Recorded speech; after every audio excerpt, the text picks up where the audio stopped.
ہر گھر میں کوئی بیمار ماں ہے، کوئی باپ ہے، اور دوائی لانے کے لیے پیسے نہیں ہیں۔ میں عمران خان کی طرح بہتان بازی نہیں کروں گا، الزام تراشی نہیں کروں گا، لیکن قوم سے جہاں پر وعدہ کیا ہے کہ ہم دن رات محنت کر کر غریبوں کے دکھوں کا مداوع کریں گے، وہیں پر ہمارا فرض ہے کہ ہم کتابی باتیں نہیں کریں گے، ثبوتوں کے ساتھ اس ملک کو جس طرح بے دردی سے لوٹا گیا وہ بھی عوام کے سامنے رکھیں گے۔ اور پھر یہ عوام کا کام ہے کہ وہ فیصلہ کرے کہ کون کرپٹ تھا، کس نے منی لانڈرنگ کی، کس نے جو ہے وہ فورن فنڈنگ کے ذریعے ٹی بوائز کے نام پر پیسے منگوائے، کس نے وہ جو خاتون فرح گوگی ہے اس کے نام پر اس صوبے پنجاب میں کرپشن کے انبار لگائے جس کی مثال نہیں ملتی۔ میں پاکستانی قوم کو بھی سلوٹ پیش کرتا ہوں جس نے اس کے دھرنے پہ کان نہیں دھرا، اور میں اس کو کہتا ہوں کہ کان کھول کے سن لو۔ عمران خان، سیاست کرنی ہے سیاست کرو، لیکن جب خود آپ کہتے ہیں کہ میرے دھرنے میں اسلحہ والے بھی تھے، ایریل فائرنگ بھی ہوئی، تو آپ کان کھول کے سن لو۔ اس ملک کے غریبوں کے مسائل مہنگائی، بے روزگاری، غربت و افلاس ہے، جس کے خلاف عوام کے ساتھ کاندھے سے کاندھا ملا کر ہم جہاد کریں گے۔ جہاد یہ ہے کہ لوگوں کے دکھوں کا مداوع کیا جائے، جس جہاد کی اللہ کو بھی قدر ہے۔ جہاد وہ نہیں ہے کہ تم دھرنے اور انتشار کی آڑ میں اس ملک میں خون خرابہ رچانا چاہتے ہو، اس کی تمہیں قطعاً اجازت نہیں ملے گی، اور سوچ سمجھ کر دوبارہ اس ملک کے اندر انتشار پھیلانے کی کوشش کرنا۔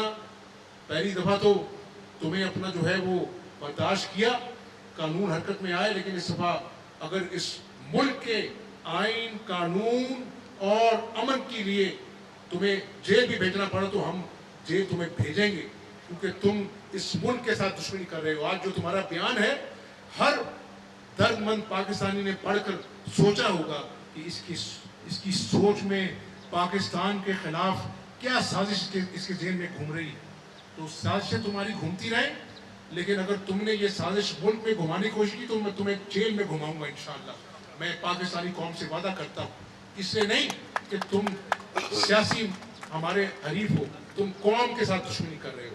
آؤ، جہاد کرنا ہے تو غربت کے خلاف کرو، بے روزگاری کے خلاف کرو، مہنگائی کے خلاف کرو۔ 4 سال تمہیں عوام نے برداشت کیا، لیکن تمہاری کرتوت 0/0 ہے، تبھی آج جو معیشت ہے وہ سسکیاں لے رہی۔